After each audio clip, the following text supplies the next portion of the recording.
Well, it's come to my attention today. There's a lot more angry people out there than I actually thought. Uh, angry for reasons. You think to yourself, well, we all have different circumstances. We all have different opinions. We all have different whatever. But when you cause the situation yourself and then can't take responsibility and say that you're wrong or you made a mistake, which is the same thing, and then you get angry at other people about it, do you think to yourself, what made me start thinking about it is I've just been on the company I work for, we've got industrial action going on, and there was one member of public who wound down their window and shouted out, "You'll all be sacked next year," which was like, that's quite aggressive. It's really nice, isn't it? Because they don't understand what it's about, and we're all allowed opinions, but you just think to yourself, wow, so you would take less money, but then you're that disappointed in life because she looked really miserable. But you want to incite kind of hate and negativity on groups of people who are trying to strive for better working conditions to help the public as well, because it's bigger than what obviously that box says. But you're that angry about it. What? Why? What? Because you had to go to work. Obviously, people have their different opinions. But yesterday, I had a member of public come in to collect something, and they had an item for a couple of days prior and one for yesterday. And it must have been about 2:30, 2:45.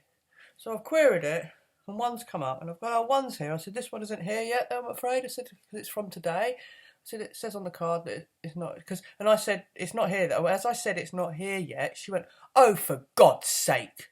And I was like, I couldn't even finish. I said, oh, it does stay on the other side, not available to the next working day. I said, unfortunately, the postman not finished work yet. I said, so it has to be processed, and da-da-da-da. And she just was really off from that moment, right? And it's like, well, hold on. You made the mistake. I haven't been rude to you. I actually queried it and had a look to see if it was there, because sometimes they get booked in. So she was like, so I went and got a parcel. I didn't say anything else to her, because I'm like, well, I'm not going to make a conversation with you when you're talking to me like that. I'm just going to do what I'm supposed to do. So I went off, got a parcel, gave her a ticket back and gave her a parcel, and off she walked. Thought no more of it. Well, today I'm on the line, aren't I? And she turns up. Not speaks to me, speaks to another member of the group. I don't think she saw me. And I just said to my colleagues, I went, oh, she came in yesterday. And they went, oh, right. I said, yeah, she had tickets. I explained what I just explained. And they went, well, it does say on the card, not available to the next working day. I said, I know. So they said, didn't you tell her that we were on strike? I said, no, I didn't say anything. I just said it's not available to the next working day. I didn't say come back tomorrow. I didn't say anything like that at all. I said, because she was then really kind of off and obstinate, I thought, well, I ain't going to have a discussion with you about the fact we're not open the next working day. You haven't asked me. You haven't said, are you open tomorrow? What time are you open at? You haven't said anything like that. So I'm not going to say any more to you. So, of course, she's really upset because she had to come back. And I went, and I couldn't help myself but laugh, because I don't know why. It's just an instinctual reaction. And I'm probably wrong for doing that. I went, oh, that's karma, isn't it? And everyone started laughing after she'd gone.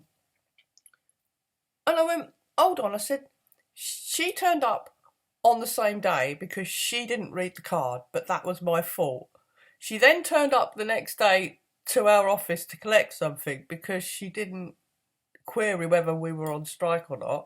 Which, okay, you're not always going to know, but most people watch television, and she was the type of person who'd probably watch the television. And, if I'm going to go and do something, I always kind of check things. Obviously, there's a point. But that was her fault again. Right, but of course it's our fault, isn't it? Because she can't take responsibility for the original actions, because that was my fault to start with. And I'm like, hold on. All these people are so angry with life. It's like the woman who told us we wouldn't have jobs next year. It's like, what? Is it got to the point where people think having things and money makes you happy? I just, people just can't seem to take responsibility for anything. None of us like being wrong.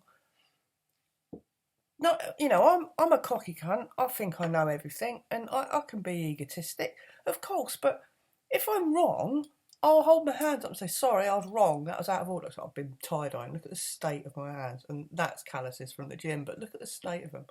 All the dye's still on my hand. I've bleached them and everything, and it's still not coming off. Just will wear off. Always blue and red dye are always a pain. Well, I find anyway. So I've just come to this conclusion that people are just so... I'm like, I can't be bothered with anger. Like, for me, anger, it's an emotion I get rid of now. I'll just get rid of it.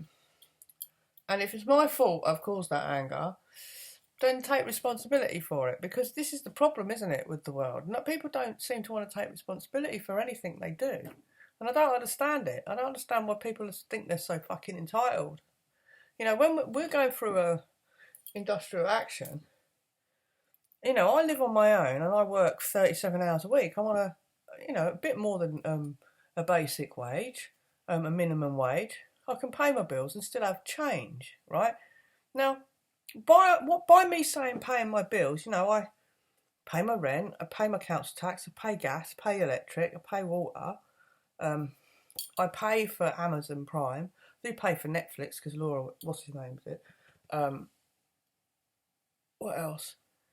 Your internet, I pay for a mobile phone, don't run a car, so there's nothing else I actually pay utility-wise. I have a credit card, but I haven't got anything on it.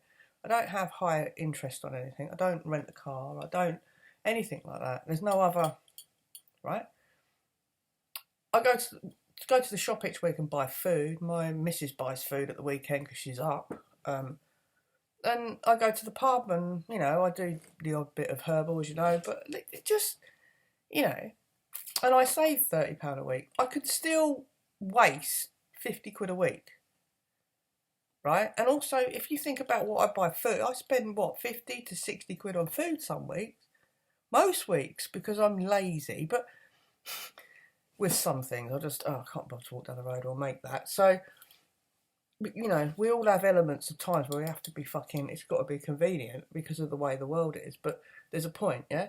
But I could probably make my food bill 40 quid, 30 quid if I put my mind to it. Maybe less than that.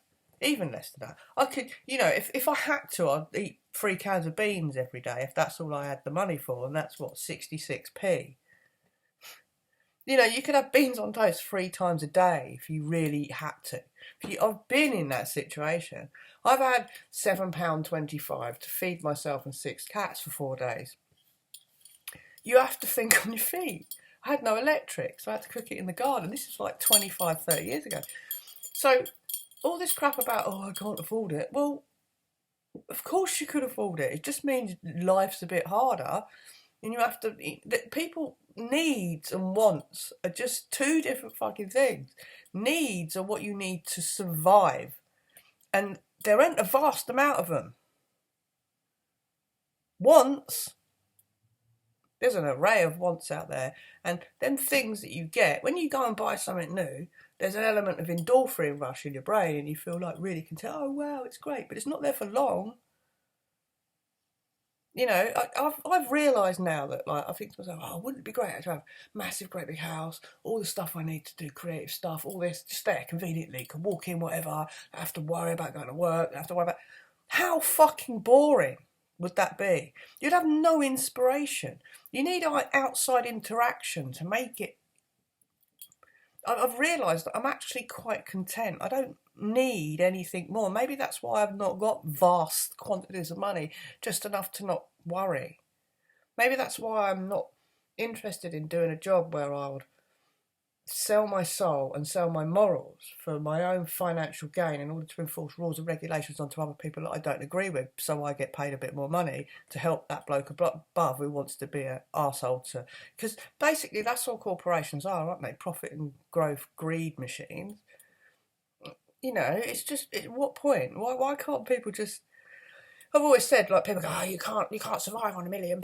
It's impossible. Of course you can. Like, if I want £1 million, I'd buy a house, what, 200, 300, 400 grand, do it up, leave the other 500 grand in the bank, divide that up by what, 20 grand a year? Because you wouldn't need any more than that. You've got no fucking rent to pay. You've only got the running of the house, haven't you? Right? So you could survive on that easily. My screen's just gone blank for some reason. The screensaver's coming. Oi, open up. So it's like, hold on, let me log this back in because I can't fucking see what's going on.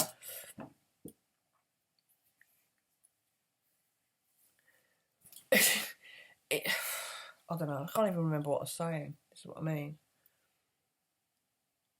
Yeah, sorry. So you had 20 grand a year, right? You could survive. You've got this money. You just carry on not working, and you still pay yourself your wage. So I'd still pay myself £400, 420 quid a week, and just have that to live on, because I lived on that before quite happily. I now just own the house and I don't have to pay rent. So what's the difference? Oh, I don't have to go to work, so maybe I can spend that time doing other creative things. And if I fancied going to work, I could go and work and do something I actually enjoy, which might be, it could be anything. It could be anything you enjoy doing. You could get a job that it wouldn't matter what the pay was. It's just the satisfaction of it. And this is where I don't get it, and this is where I don't get other people, because most people just want a property to live in that they own, that's as self-sufficient as it can be, that doesn't cost too much money. Once that's in place, you just need enough money to run that house and a bit of cash to do other things. I don't need thousands a week. What would that achieve? It wouldn't achieve anything. Unhappiness is what it achieves in the end. I've come to this conclusion that people have just got so hooked up with money and things that it's just taken over their lives, We all like nice things, of course we do. When you haven't experienced nice things and you've had, like, I was lucky when I was a kid. My parents were reasonably well off. They're not stupidly rich or anything. My parents just work hard. And my mum's really good with money, so I never really wanted for anything, but I wasn't allowed to have something because I wanted it. I had to work for it. I was taught to save for things, and I was taught to look after things. I couldn't just have a new this because I broke it. I would have to learn that you don't just break things at a lot of money. I was, I've actually, but when I was younger, I thought, all think your parents are the worst people in the world when you're younger because you're a kid, right? But I've actually got really good parents who've done everything for me in that sense, and have given me a sense. They're similar, because we had this conversation the other day, and they're the same. They're like, what do you need millions of pounds for? You don't. My dad said, oh, there's people in the world who could sort the entire world out. There's about 8 of them, and they don't, do they? They're just too busy greed. And I'm like, yeah, my parents think like I think. I must have got it from them. They don't disagree with working. They don't disagree with making something for yourself and actually striving to do good. But what fucking cost? Other people's lives? Other people's unhappy, you're making people unhappy and their well-being wrong by enforcing things onto people because it makes money. Come on, there's a point. Where's this balance gone? Where's the human race gone? Because we could solve that problem and still be innovative and create new ideas and have fun. Just let everyone have a bit more fun. I know there's some nut jobs out there, but instead of punishing everyone because one nut job done that, deal with just the nut job. It's like at work, people who actually work, do a bit more work. They won't deal with the people who won't work because that's too much hassle, isn't it? It's not convenient. Oh, not convenient. Oh, another convenient thing. Let's give up money because it's convenient. Need I say more? No, just my take. I was just thinking about this earlier, and I just thought to myself, wow, if people just learn to be more thoughtful, more giving, more gracious, more caring, more understanding than unhappy and angry and hateful and resentful and jealous and envious and all those things, just we'll suffer from it, but just push it away because it's just not worth it. It's not good for your psyche. I've learnt this in the last, I don't know, year possibly. I don't know. I just feel a bit more grown up maybe. Anyway, I'm going to leave it there because I don't know what else to say, and I'm nearly at 15 minutes. So peace, love, and light. Stop.